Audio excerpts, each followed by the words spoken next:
তোমাদের সাথে এই ভিডিওতে শেয়ার করব এম দিয়ে তোমরা কত সহজে একটা গাছ আঁকতে পারবে। আমি প্রথমে এখানে এম এর নিচে একটা দাগ টেনে নিচ্ছি। দাগটি টানা হয়ে যাওয়ার পর আমি এম এর ওপরে একটা গোল করে দেব। দেখো তো বোঝা যাচ্ছে নাকি এটি একটি গাছ। আমি এখানে ওয়াটার কালার দিয়ে গাছটিকে রং করব। খুব সাবধানে ধরে ধরে গাছটিকে রং করব যাতে কোনো কালার দাগের বাইরে না চলে যায়, তাহলে কিন্তু দেখতে একদমই ভালো লাগবে না।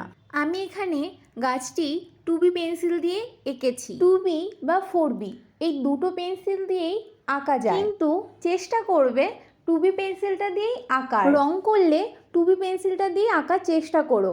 2B পেন্সিলের দাগটা খুব হালকা হয়। যখন কোনো ছবি এঁকে তুমি রং করবে সেক্ষেত্রে 2B পেন্সিলটা দিয়ে আঁকবে। কেন বলো তো? কারণ 2B পেন্সিলের দাগটা 4B ও 6B পেন্সিলের তুলনায় হালকা হয়। রং করার পর যদি পেন্সিলের দাগটা বোঝা যায় সেটা ভালো লাগে না, সেই কারণেই 2B পেন্সিলটা দিয়ে আঁকলে সেই ব্যাপারটা হয় না।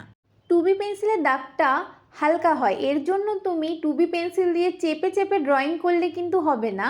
আমি সবসময় বলি যে হালকা হাতে ড্রয়িং করার চেষ্টা করবে, যাতে কালার করলে পেন্সিলের দাগটা বোঝা না যায়।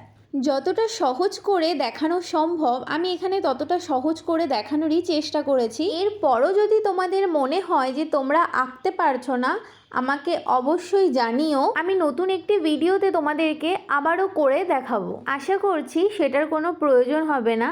এটা দেখেই তোমরা খুব সহজে একটি গাছ আঁকতে পারবে। একটু সময় নিয়ে মন দিয়ে ভিডিওটা দেখো, তাহলেই বুঝতে পারবে যে কতটা সহজ। শুধু সুন্দর করে আঁকলেই হবে না, সুন্দর করে রঙও করতে হবে। পেন্সিল দিয়ে আঁকার ক্ষেত্রে তোমার ভুল হলে কিন্তু তুমি মুছতে পারবে, কিন্তু রঙের ক্ষেত্রে কিন্তু একদমই সেটা সম্ভব না। তাই খুব সাবধানে ধরে ধরে পুরো গাছটিকে রং করবে। এম এর নিচে আমি একটা দাগ টেনেছিলাম, সেটা আমি মুছে দিয়েছি।